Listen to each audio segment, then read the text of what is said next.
자, 다시 한번 복습을 하자면, 어떤 컬러링을 할 때,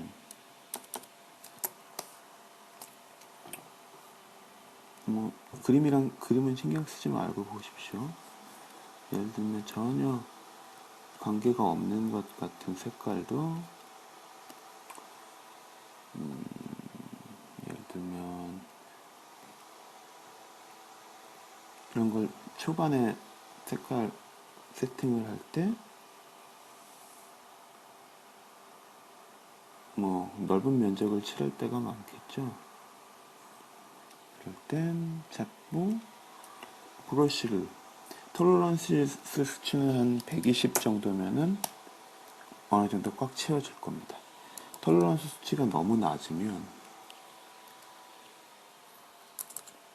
예를 들면, 너무 낮으면 이렇게 외곽에 한 번 더 손을 봐줘야 될 겁니다. 그렇다고 또 톨러런스 수치가 너무 높으면 전체가 칠해지겠죠. 그게 아까 얘기한 150 정도 하면은 어느 정도 맞아 떨어지겠죠. 그 컬러를 또 바꿔줄 수가 있겠죠. 전혀 보색, 전혀 섞일 것 같지 않은 색을 칠해줄 수가 있겠죠. 지금 잘못했네요. 브러쉬를 이용해서 넓은 면적을 칠해줄 때,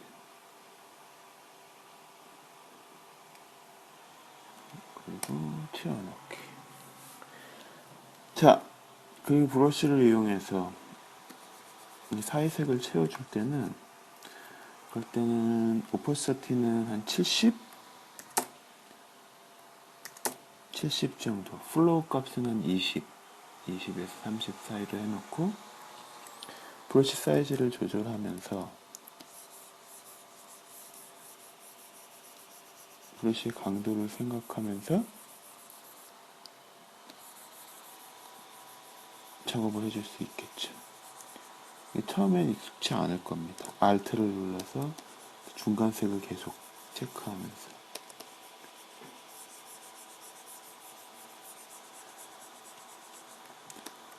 Alt. 이게 바로 그 페인터랑은 좀 다른 부분입니다. 마치 포토샵에서의 채색은 셀로판지를 계속 겹쳐놓는 것 같은 느낌이죠. 그래서 계속 Alt를 눌러서 그 앞에 색들을 복사를 해서, 카피를 해서 계속 칠해준다는 느낌으로 작업을 해줄 수 있겠죠.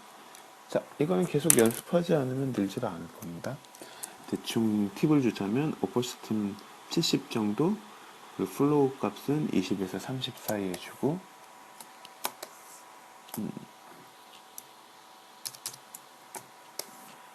보색 부분을 계속 문질러서 Alt를 눌러서 색을 카피하면서 두 색의 단차를 없애주는 거. 나중에 배우겠지만 페인터는 드로잉 툴의 특성을 따라서 만들었기 때문에 그냥 압력 입력이 가능한 타블렛으로 힘 조절을 해주면 이렇게 간단하게 해줄 수 있지만, 포토샵은 좀 브러쉬의 태생이 좀 다릅니다. 그래서 여러 번 겹쳐놓는 식으로 해서 작업을 해줘야 원하는 효과를 얻을 수가 있을 겁니다. 자, 다시 브러쉬로 들어가서 여러 가지 베리언트가 있고, 여러분들이 전 시간에 얘기한 이것들을 다 하나씩 해봤을 거라고 생각합니다. 그리고 그런 것들을 프리셋 매니저에서 여러분들만의 브러쉬 창을 만들 수가 있겠죠. 그렇죠? 브러쉬에서 없앨 건 없애고, 그렇죠? 그리고 지울 건 지우고 해서 여러분들의 브러쉬 창을 만들 수가 있겠죠. 심플하게 정리된 여러분들만의 브러쉬 창을 만들어낼 수가 있을 것입니다. 그리고 지금 이 브러쉬 세트를 이렇게 세이브 해놓을 수가 있습니다. 다른 컴퓨터에 갖고 가서도 여러분들의 팔레트를 쓸 수가 있겠죠. 일단은 여러분들이 어떤 브러쉬를 만드는 것보다 지금 원래 있는 브러쉬들을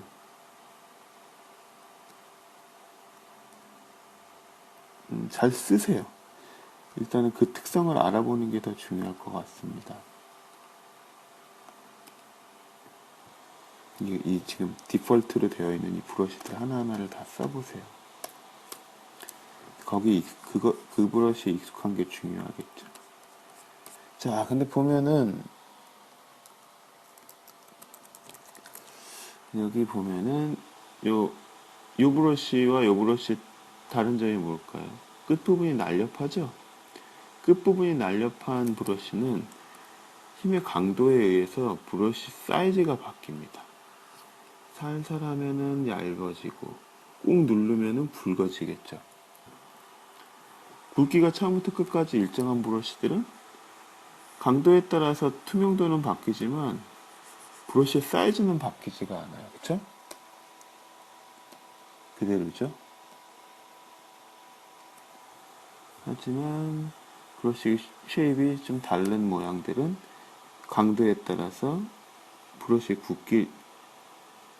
굵기를 조절할 수가 있겠죠. 그쵸? 자, 그런데 여러분들이 이 브러쉬를 이 브러쉬를 강도에 따라서 굵기 조절을 했으면 좋겠다. 뭐 이런 때가 언젠가는 오겠죠. 이거는 강도에 따라서 약간의 조절감은 있네요. 그런 식으로 여러분한테 맞는 브러쉬를 만들고 싶을 때가 있을 겁니다. 그럴 때는 이 옆에 브러쉬 창을 여는 거예요. 이건 브러쉬 창을 불러오는 거죠. 누르면. 그쵸? 근데 윈도우에서 브러쉬를 해도 똑같은 기능이 있습니다. 그 예를 자주 쓸 것 같으면 이거 자주 쓸 것 같으면 여기 아예 한 파트를 넣어놓을 수도 있겠죠. 이렇게 언제든지 꺼내 쓸 수 있게. 그쵸? 자, 이걸 한번 살펴볼까요? 지금 선택한 이 브러쉬는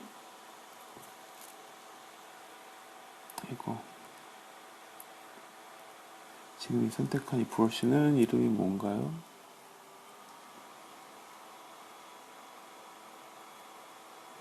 이걸 선택하고 있죠.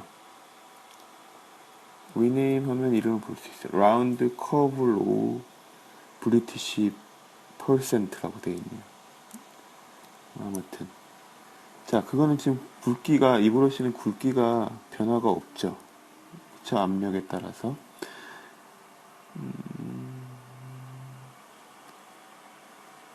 이 브러쉬죠, 선택한 게.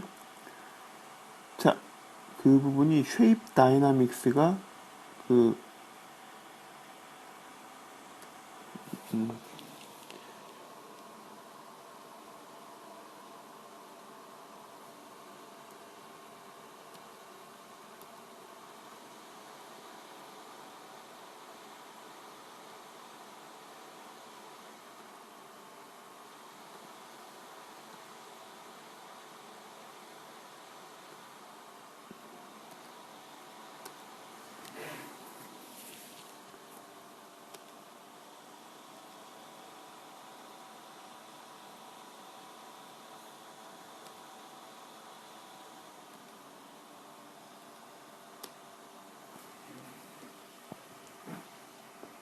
자,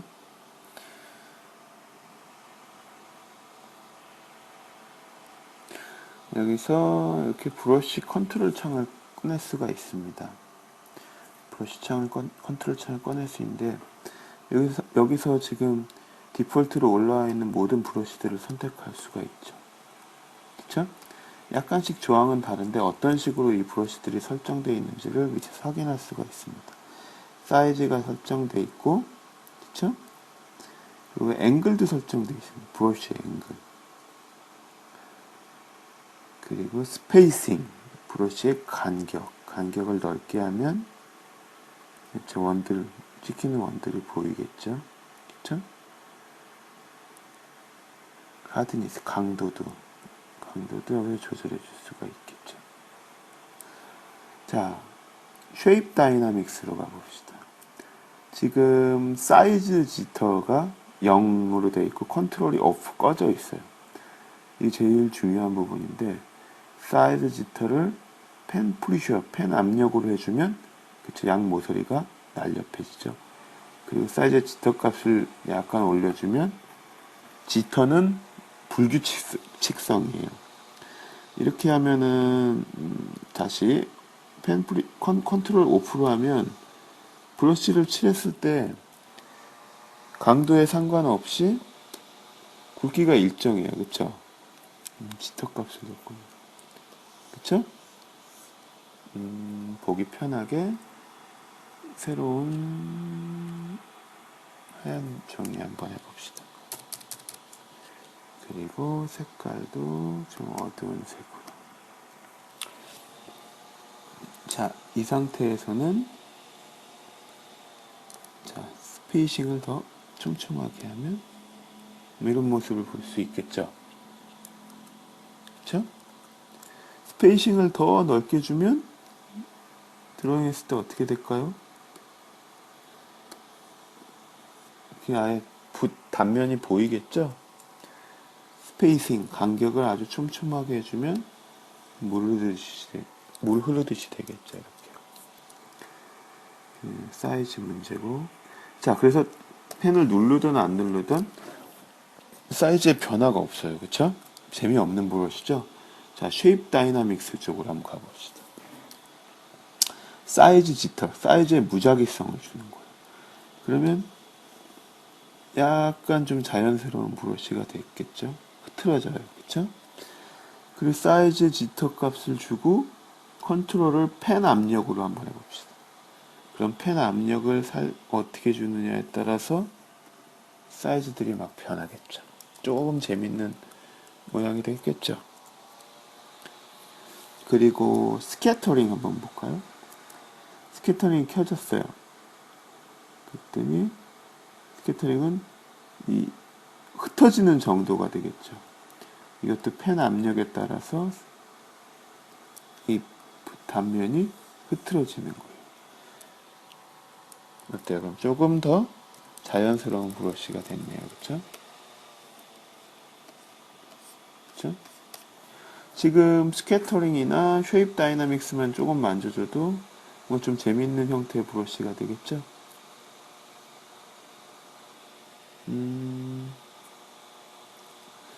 여기서 브러쉬 단면을 좀 거친 것, 초크 스타일의 단면을 선택하게 되면 더 재밌는 형태를 만들 수 있을 거예요. 앵글 지터까지 해주면 그 붓 단면의 앵글에 대해서 지터 값을 주는 거죠.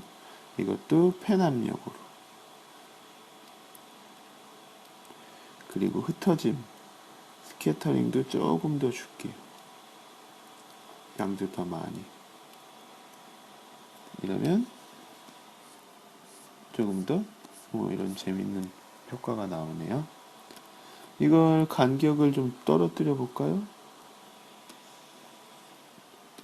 나는 이펙트 브러쉬로도 쓸 수가 있겠죠? 노이즈를 좀 줄까요? 큰 변화는 없네요. 그쵸? 자, 여기서 어떤 브러쉬를 찾아보면은 그 브러쉬가 어떤 식으로 작업이 되어 있는지를 확인할 수가 있어요. 이 같은 경우는 쉐입 다이나믹스가 꺼져 있네요. 사이즈 지터는 없는 대신에 앵글 지터가 있고 스캐터링이 약간 되어 있네요. 펜 압력에 따라서 이런 것들을 확인할 수가 있겠죠. 근데 아직까지는 여러분들이 이걸 다 만지진 못할 거예요. 공부한다는 차원에서 어떤 브러쉬를 선택하고 약간의 조절을 한번 해보세요. 브러쉬 창에서. 알겠죠? 그래서 브러쉬에 대해서 좀 더 재밌게 가지고 놀아보십시오. 가장 좋은 거는 이런 것처럼 뭐 이거는 지금 뭐 어린이가 그린 그림이지만 여러분들 드로잉에 채색을 하는 한 작품을 채색을 해서 완성하는 식으로 하면 브러쉬 활용 능력이 훨씬 늘 겁니다.